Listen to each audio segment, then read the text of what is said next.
Apostles chapter 1.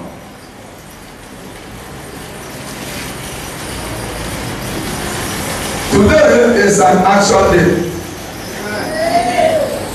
Today is a day of a touch with a difference. The touch that will carry you all through the year and beyond. Acts of the Apostles chapter 1. I'm reading from verse 6.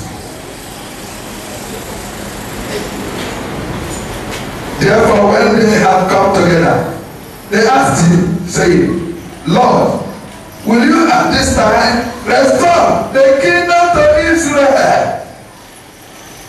And he said to them, it is not for you to know times or seasons which the Father has put in his own authority. Everybody say authority. Look at verse 8. But you shall receive power. You shall do what? When the Holy Spirit has come upon you, and you shall be witnesses to me in Jerusalem, in all Judea and Samaria, and to the end of the earth. Shout hallelujah. Hallelujah. And message says, but you shall receive power. What did I say? That you shall receive power. I shall receive power. We shall receive power. Jesus said, you shall receive power. The apostles were talking about restoring the kingdom to Israel, which was in the hands of the Romans. As at that time, Romans were ruling them, having influence over them. And he said to them, it is not for you to know the times or seasons which my Father has put under his own authority. Then verse 8 says, but you shall receive power. After that, the Holy Spirit has come upon you, and you shall be my witnesses where? In Jerusalem, and in all Judea, and in Samaria, and unto the utmost parts of the earth. If you look at that place, you may ask yourself a question, why did the Lord say you shall receive power? Say, you shall receive power. The disciples were saying something else. They didn't do the work of the vision. They were talking about the kingdom of this world.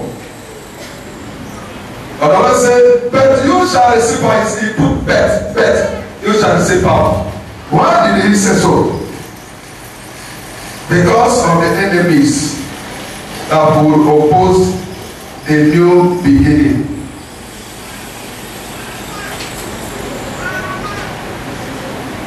The enemies of the kingdom of God he came to establish. Judaism, the Jewish religion, was ready that time. And the influence of Roman Empire. And I know you know that Pilate wasn't from Israel. He was posted from Italy, Rome, to come and be the governor. Because they colonized them. You know also that kingdom come by power. You didn't hear me? Kingdom come by power.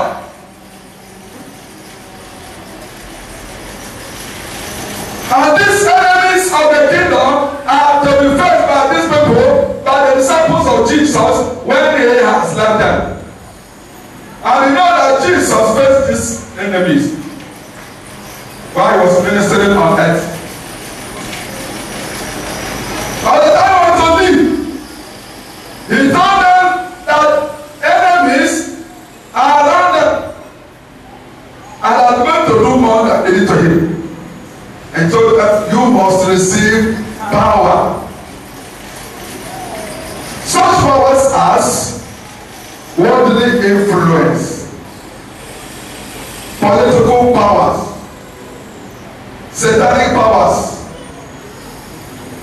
Open to Ephesians chapter 6, verse 12. Ephesians 6:12.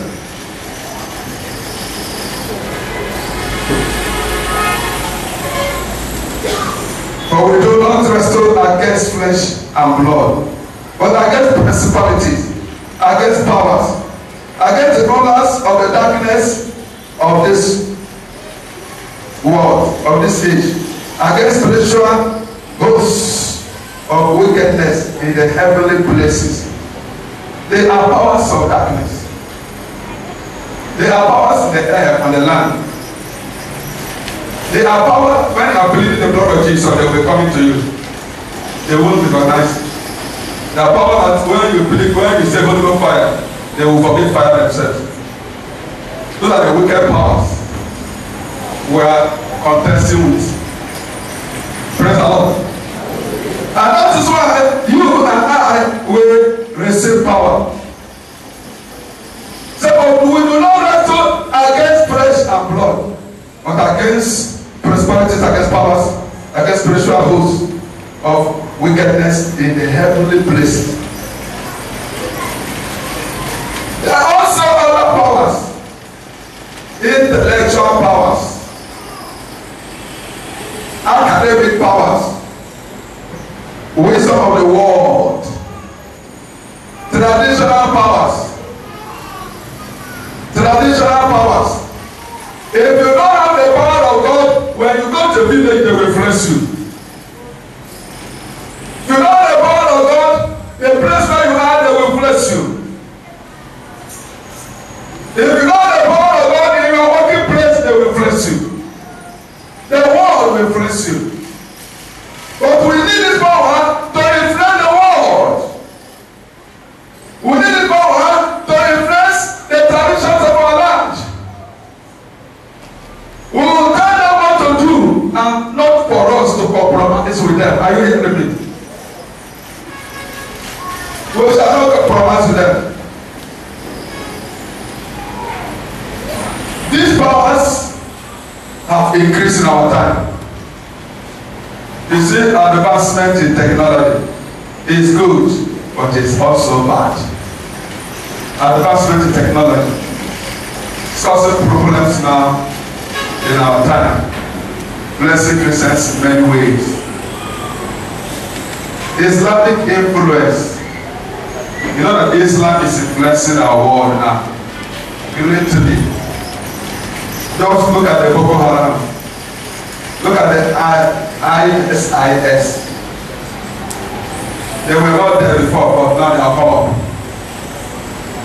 Look at false prophets and false miracle workers. They have increased. And the fire of Islam that is increasing every day, we need the fire of God to quench it. Did you hear me? We need the fire of God to quench it. If we don't have the fire of God, they will influence our land. Europe, some time ago, they were about 1% in Muslims, but now they are about 45%. They are increasing. Before, Muslims were not here in this area, but now they are just crept up. But we need the power of God. We need the power of the Holy Ghost to quench the power of this world with the Holy Ghost power. I need it to need it. Amen. Shout hallelujah. In Exodus chapter 7, verse 10 to 12. So Moses and Aaron went to Pharaoh, and they did so, and they did so, just as the Lord commanded. And Aaron cast down his rod before Pharaoh and before his servants, and it became a serpent. What happened next? But Pharaoh also called the wise men and the sorcerers. So the magicians of Egypt, they also did in the manner with their enchantments. For every man threw down his rod, and they became serpents. But Aaron's rod swallowed up their loss. Shout hallelujah. Hallelujah. That rod of power you carry. From today, as you receive it more, it will begin to swallow all the enemies of the kingdom around you, around us, in the name of Jesus. Amen. That is the power Jesus was telling them. That's the power we need. Muslims went to Islamize Africa, and Nigeria is a starting point. In my place, they said that that's where Muslims are in Ebonyi State. In my place, that's where Muslims are in my place. Some time ago, before the Civil War, a man went to Arabia, Saudi Arabia. When he came back, he gathered the elders of my town in one college called Government College, Ampigo. He told them that he gave something good. I want to share with them. He said, okay, but go and try it in your father's compound. That's what he told me. And the father's compound is close to Onwana. It's a sub-town in my place. It's not compound in my town. You have to reach my place before you take a visit to the place. The place is called Enoria. That's the place where they are. So he went there and started and began to give people scholarship.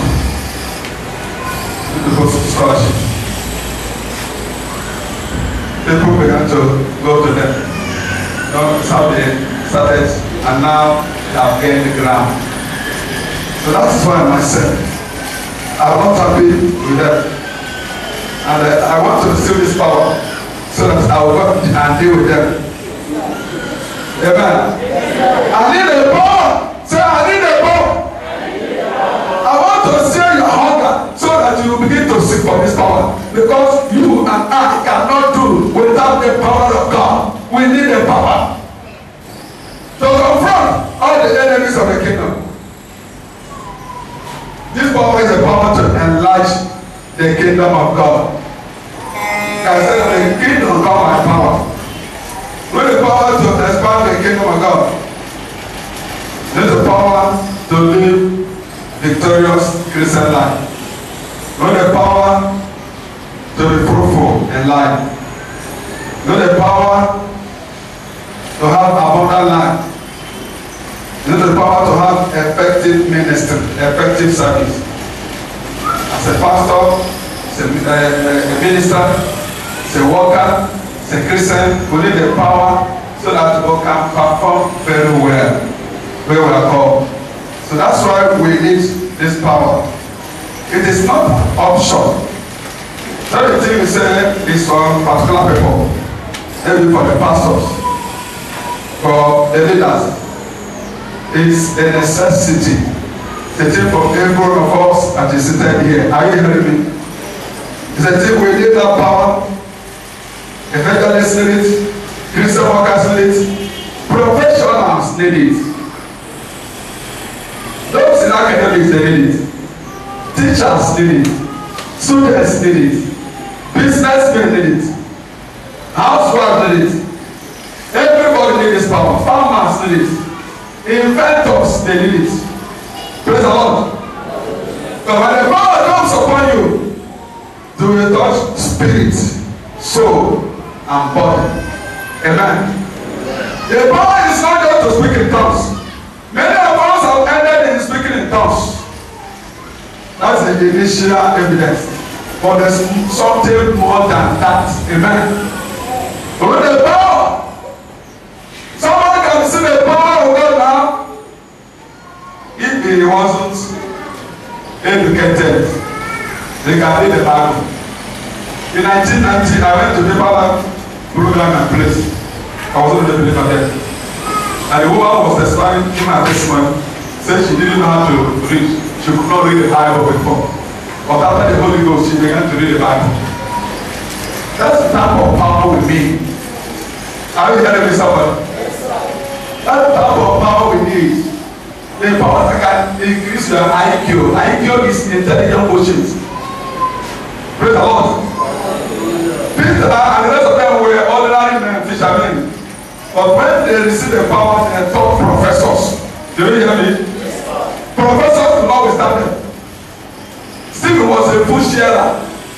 Philip was a food sharer. But when they received the power, they began to do exploit for the Lord. You see, you need this power. I want you to know where we belong, where we're going. I want you to know the level with God are prepared for us. That is where we are going.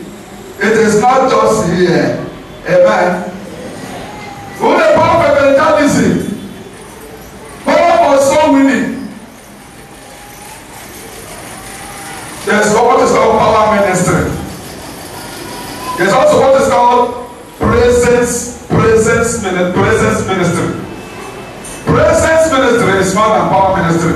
You ask me why? Nobody asks me. You know why it is more? Amen. In presence ministry, you can just walk close to somebody here without talking, and the person will begin to weep. The person will be convicted of sin. The person will submit to the Lord Jesus. Amen. That is what we need now. But the church lacks it now. The church has lost it now. I need some power so that when I go to mosque, I won't talk. I'll just be there. And then the whole the aroma of God will fill the place. Are you hearing me? We go to Catholic church, the aroma of God will fill the place. Power ministry, you talk. Or you talk about but this one you don't talk. You just be there. Transmit had it. Brady had it. When the ministers and people will come to their back and the whole power will close up and the other will not hold.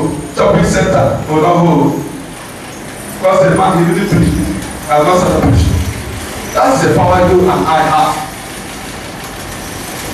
Do we need that power? Yeah. Why? If it is not now. Eh? Either God bless you, either now or now. We need that power now. We need the power to win souls. Souls are perishing because of lack of this power. You know how many people have died and gone to hell? We don't know it. We think that we just need this power to blow in, rattle in tongues, and receive miracle.